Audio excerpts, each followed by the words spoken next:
Una 36enne donna impiegata in un'azienda ha rubato all'amica in più occasioni 4.000 euro in denaro contante.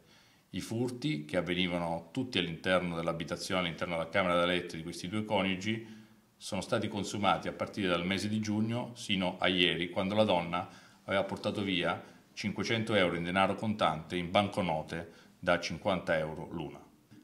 L'attività che è stata portata avanti, soprattutto anche attraverso una telecamera posizionata all'interno della camera da letto, ci ha permesso di ricostruire questi numerosi ammanchi e soprattutto di cogliere nella flagranza del reato la donna con le 500 euro appena sottratte.